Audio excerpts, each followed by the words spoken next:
pembebanan. Prinsip ini mengisyaratkan bahwa pembebanan syariat atas manusia memang ada. Akan tetapi, syarat yang diturunkan atau dibebankan itu diterima apa adanya tanpa mempersalahkannya atau mempertanyakannya, yang dapat menimbulkan kesukaran dan pemberatan atas kita mukallaf terhadap kewajiban agama yang diembannya. Prinsip ini dilandasi oleh firman Allah dalam surat Al-Maidah ayat 101. Yang ketiga, bertahap dalam menetapkan hukum.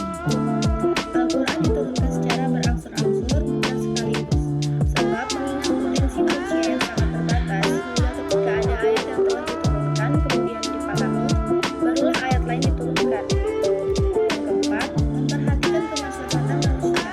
Dalam menetapkan hukum selalu didasarkan pada 3 sendi pokok, yaitu A. Hukum ditetapkan setelah masyarakat membutuhkan hukum-hukum itu. B. Hukum-hukum ditetapkan oleh suatu kekuasaan yang berhak menetapkan hukum dan memudahkan masyarakat ke bawah ketetapannya. Dan C. Hukum-hukum ditetapkan menurut kadar kebutuhan masyarakat. Kelima, mewujudkan keadilan. Manusia menurut pandangan Islam adalah sama baik di hadapan Allah maupun di hadapan hukum tanpa ada melihat kepada tinggi rendahnya suatu jabatan seseorang, tua maupun muda, melainkan seoptimal dan semaksimal apa yang telah ia perbuat dengan hukum Allah itu sampai mendapat predikat takwa.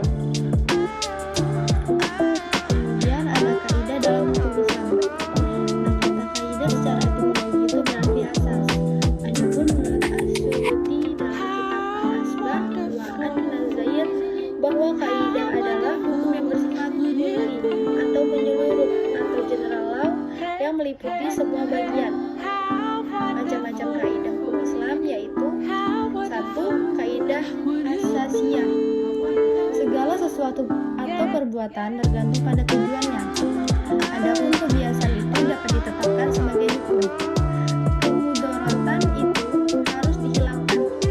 Yang sudah diyakini tidak dapat dihapus oleh keraguan.